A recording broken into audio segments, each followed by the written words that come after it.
Hey guys, welcome my YouTube channel study polite.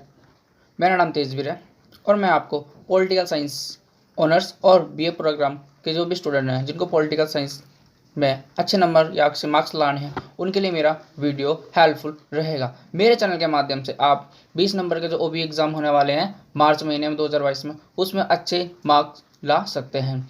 अब इस video को देखिए और इसमें डिस्क्रिप्शन में जो पीडीएफ मिलेगी उसके माध्यम से आप अपना आंसर लिख सकते हैं। इसकी पीडीएफ आपको मेरे टेलीग्राम चैनल पर मिल जाएगी, उसका लिंक मैं अपने डिस्क्रिप्शन बॉक्स में दे दूंगा। अब आगे बढ़ते हैं। राजनीति सिद्धांत के अध्ययन के उपागम, आदर्श तथा आनुभविक, ये क्वेश्चन आता है 20 नंबर का। इन दोनों में अंतर करना होता है, ठीक। तो हम पहले का करेंगे, दूसरे का नेक्स्ट वीडियो में करेंगे। पहले हम लेते हैं आदर्श राजनीति सिद्धांत, ये क्या है इसके बारे में पढ़ते हैं। राजनीतिक सिद्धांत में आदर्श तथा वास्तविकता, मूल्य एवं तथ्य दोनों का समावेश है। तो जो आदर्शी राजनीतिक सिद्धांत है इसमें क्या होती है, पहले तो वास्तविकता होती है और मूल्य एवं तथ्य दोनों का क्या होता है, समावेश होता है, मतलब मिले हुए होते हैं इसके अंदर। राजनीतिक सिद्धांत के अध्ययन के लिए हम जिन दो उपागमों में अंतर करते हैं वे हैं आदर्श तथा आनुभविक। अब देखते हैं आदर्श सिद्धांत का संबंध राजनीतिक, राज्य, न्याय, स्वतंत्रता आदि के बारे में विभिन्न राजनीतिक विचारों के व्यापक चिंतन से है। तो आदर्शी राजनीतिक सिद्धांत जो है वो बहुत व्यापक है, जैसे उसका संबंध किससे है, राजनीतिक से है, राज्य से है, न्याय से और स्वतंत्रता से है। यह चिंतन जो अधिकतर दार्शनिक प्रकृति का होता है, और ये जो चिंतन होता है, चिंतन का मतलब होता है जब किसी चीज को लेकर उस पर विचार करते हैं तो होता है चिंतन। तो ये दार्शनिक प्रकृति का है। ग्रीक राज्यों से लेकर वर्तमान समय तक ये चलता आ रहा है। सार्वजनिक राजनीतिक चिंतन की एक सुस्पष्ट परंपरा रही है। राजनीतिक चिंतन की इस धारणा को राजनीतिक दर्शन या आदर्श राजनीतिक सिद्धांत भी कहा जाता है। तो ये क्या है, राजनीतिक दर्शन की क्या एक धारणा है या राजनीतिक चिंतन की धारणा है, जिसको हम आदर्शी कहते हैं। आदर्शी राजनीतिक सिद्धांत को काल्पनिक अथवा दार्शनिक सिद्धांत भी कहा जाता है। तो जो आदर्शी राजनीतिक सिद्धांत है इसको काल्पनिक या दार्शनिक सिद्धांत भी कहा जाता है। आदर्शी राजनीतिक सिद्धांत को काल्पनिक दार्शनिक सिद्धांत भी कहा जाता है। इसमें राजनीतिक सिद्धांत नैतिक शास्त्र, दर्शन अथवा नैतिकता के साथ अभिन्न रूप से जुड़े हुए होते हैं। अब नैतिकता क्या होती है, सदाचार कहते हैं इसको। नैतिक मुद्दे उठाए जाते हैं इसमें, इस विश्वास के साथ कि ही व्यक्ति अनिवार्यता एक अच्छा प्राणी है। नैतिक मुद्दे क्यों उठाए जाते हैं, क्योंकि सोचा जाता है कि व्यक्ति जो है वो एक अनिवार्य प्राणी है, एक अच्छा प्राणी है। और कैसा प्राणी है, व्यक्ति एक अच्छा प्राणी है और वह अपने व्यक्तिगत एवं सामूहिक दोनों स्तरों पर अच्छा कार्य करना चाहता है। तो जो व्यक्ति है वो क्या सोचा जाता है कि एक अच्छा प्राणी है और अपने वो सामूहिक जीवन उसका चल रहा है उसमें कुछ ना कुछ अच्छा कार्य करना चाहता है। दोस्तों, मेरे चैनल को लाइक एंड सब्सक्राइब कीजिए और बेल आइकन दबा के आप मेरे वीडियो की नोटिफिकेशन प्राप्त कर सकते हैं। मैं आपको day to day video available कराता रहूँगा चैनल के माध्यम से और आप पॉलिटिकल साइंस में अच्छे नंबर ला सकते हैं। इसका विश्वास है कि इस विश्व एवं इसकी घटनाओं के तर्क, उद्देश्य तथा लक्ष्य को सिद्धांतकार की तर्क बुद्धि, अंतर्बोध, अनुभव है।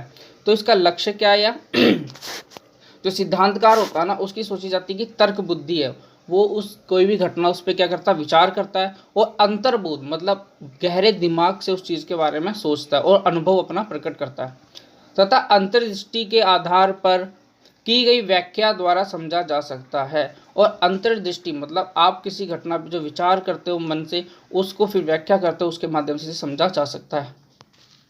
यह नैतिक मूल्यों की दार्शनिक कल्पना की योजना है। और ये क्या है, नैतिक मूल्य, नैतिक क्या होता है, सदाचार जो होता है, और ये उसकी क्या है, दार्शनिक कल्पना की योजना है।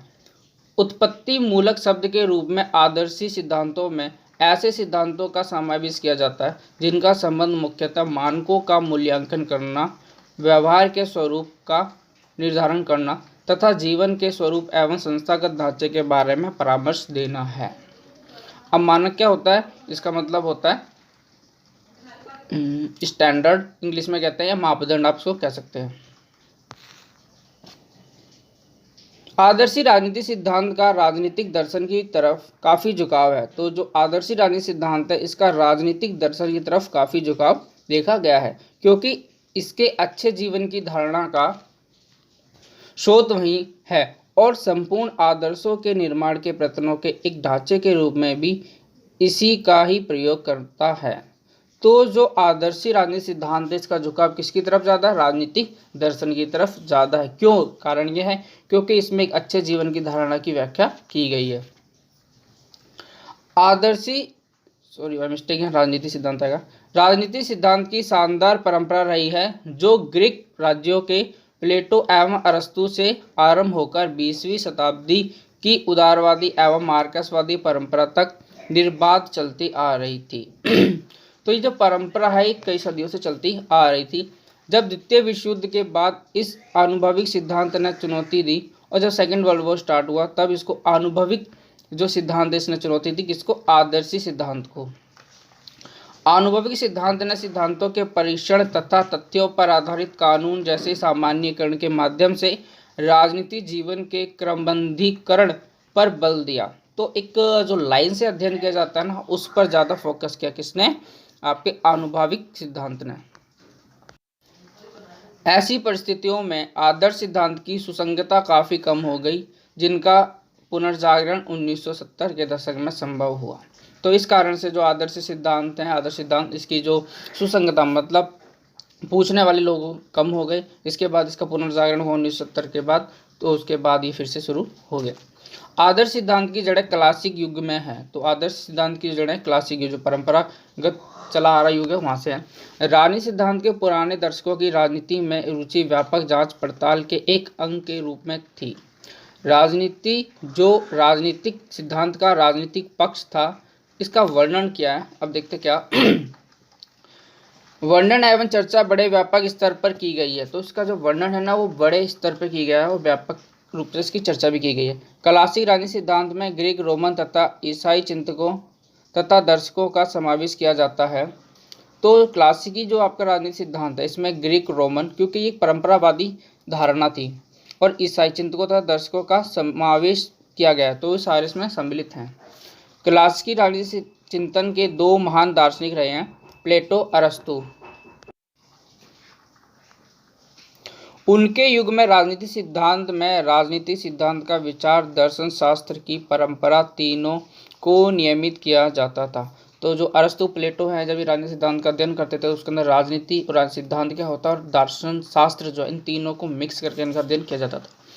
राजनीति से अभिप्राय था उस टाइम पे, जो राजनीति थी उसका मतलब क्या था? सार्वजनिक कार्यों में हिस्सेदारी। जो सार्वजनिक कार्य होते हैं रोजमर्रा के, उसमें हिस्सेदारी।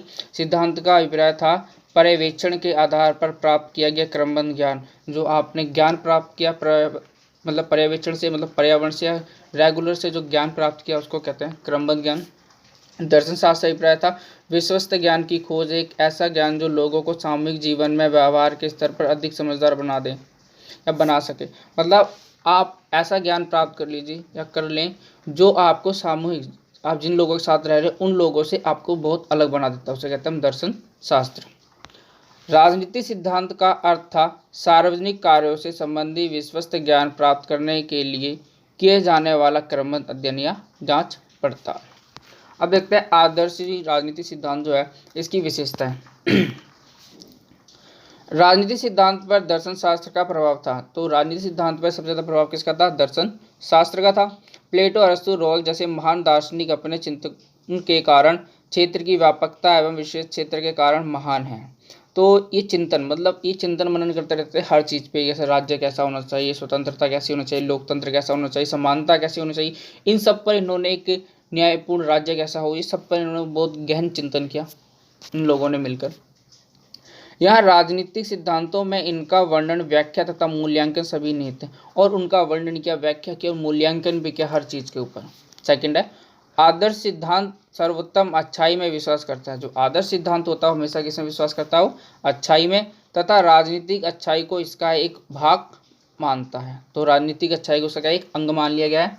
यह राज्य को इस पृथ्वी पर व्यक्ति के जीवन के नैतिक ढांचे का एक अंग मानता है, और राज्य को जो पृथ्वी है ना उस पर क्या मानता है? एक व्यक्ति को बहुत बड़ा अंग मानता है उसका भी। यह राज्य को पृथ्वी पर, कि व्यक्ति जो है वो पृथ्वी से जुड़ा हुआ है। राज्य का उद्देश्य अच्छा जीवन को प्रोत्साहित करना है, और राज्य का उद्देश्य क्या है? मनुष्य के अच्छे जीवन को प्रोत्साहित करना। हालांकि यह भी एक चर्चा का विषय रहा है कि वरीयता किसे दी जानी चाहिए, व्यक्तिगत अच्छाई या सामूहिक अच्छाई को। ये बहुत बड़ा मुद्दा रहा है कि अच्छाई किसको दे, एक व्यक्ति की अच्छाई को या पूरे एक समुदाय की अच्छाई को। जब क्लास की परंपरा का विचार था कि सामूहिक अच्छाई में समाज का एक सदस्य होने के नाते व्यक्ति की अच्छाई संभावित है और व्यक्ति से केवल एक सामाजिक सदस्य के रूप में ही प्राप्त कर सकता है, तो क्लासिक वाले जो होता है वो कहता है कि एक व्यक्ति की अच्छाई को ही महत्व देना चाहिए। सामाजिक अच्छाई को, वहीं उदारवादी इसको अलग मानते हैं। वह उदारवादी ने इस परंपरा को स्वीकार नहीं किया तथा सामूहिक अच्छाई को व्यक्तिगत अच्छाई पर निर्भर कर दिया, अर्थात व्यक्ति की भलाई में ही समाज की भलाई। तो जो उदारवादी है कहते हैं कि जो व्यक्ति की अच्छाई है वो सबसे ज़्यादा महत्वपूर्ण है। थर्ड है, आदर्शी सिद्धांत राजनीति संपूर्णता में विश्वास करता है, अर्थात सिद्धांत संपूर्ण, व्यापक तथा अंतर्विष्ट होने चाहिए। इसमें शासन, युद्ध कला, धार्मिक रीति रिवाज, आर्थिक समस्या या वर्ग संबंधी तथा अधिकार, स्वतंत्रता, समानता, न्याय जैसी धारणा सभी निहित होने चाहिए। तो इसके अंदर सबको समाहित कर दिया गया। फोर्थ, आदर्श राज्य सिद्धांत मुख्य जिस स्तर पर सैद्धांतिकरण करते हैं वह है राजनीतिक जीवन में क्या होना चाहिए। तो राजनीतिक जीवन जो होता है उसमें क्या होना चाहिए, ना कि क्या है इससे मतलब नहीं है, क्या आगे होना चाहिए इससे मतलब है। अर्थात इसमें इनका संबंध नैतिक दर्शन से संबंधित प्रश्नों तथा सामाजिक संस्थाओं को प्रभावित करने वाले आधारित प्रश्नों के उत्तर देना है। चिंता क्या हो रहा है के प्रति कम तथा क्या होना चाहिए के प्रति अधिक है। क्या हो रहा है से लेना देना नहीं, क्या होना चाहिए से ज़्यादा प्रभाव पड़ता है। ये राज्य के सदस्यों के लिए स्वतंत्रता, समानता, अधिकार, न्याय, सहयोग, शांति आदि जैसे मूल्यों के महत्व पर बल देते हैं। और जो राज्य है वो जो उसके सदस्य हैं, ठीक है, उसके जो महत्वपूर्ण तत्व हैं, जैसे मान लीजिए स्वतंत्रता होगी, समानता, अधिकार, न्याय, सहयोग और शांति, इसके मूल्य इन पर ज़्यादा महत्व दिया जाता है। आदर्शी राजनीतिक सिद्धांत आदेशात्मक होते हैं। आदेशात्मक का मतलब होता है नियमों के अनुसार, क्योंकि ये मूल्यांकन के कुछ मानक निश्चित करते हैं। मानक का मतलब मापदंड, जिनके माध्यम से हम किसी व्यवस्था की कमियों की जांच कर सकते हैं और उनमें सुधार करने के उपाय सुझा सकते हैं। इनका चरित्र आदर्शात्मक है क्योंकि ये समाज के लिए कुछ नैतिक आदर्शों का निर्माण करते हैं। देखो, कोबान के अनुसार आदर्शात्मक सिद्धांत का कार्य एक मानदंड अथवा निर्णय प्रदान करना होता है।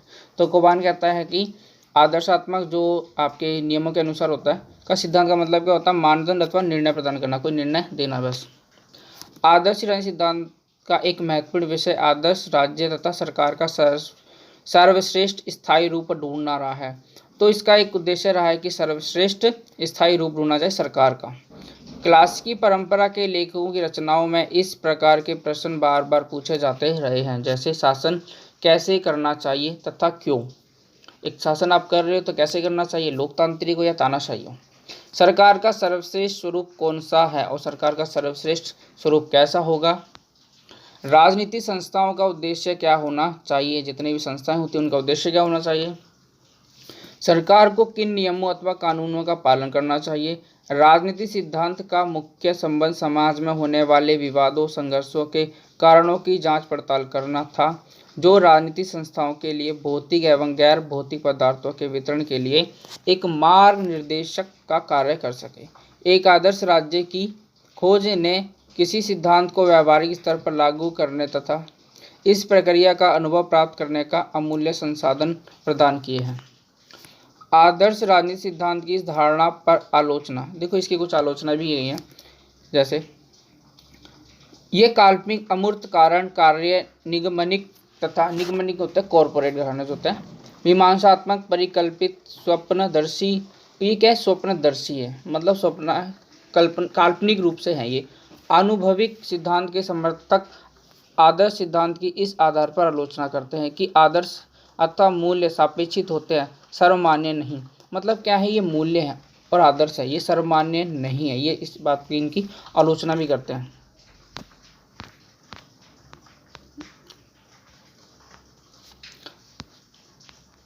तथा वे किसी संस्कृति से जुड़े हुए तथा वैचारिक होते हैं कि यह किसी लक्ष्य से प्रेरित होते हैं। ये राजनीति को अच्छाई तथा न्याय के साथ जोड़ते हैं। इसका जो सेकंड वीडियो है क्वेश्चन का वो आपको कल मिलेगा। जिसका अनुभवी के बारे में इसमें आपको पढ़ाऊंगा।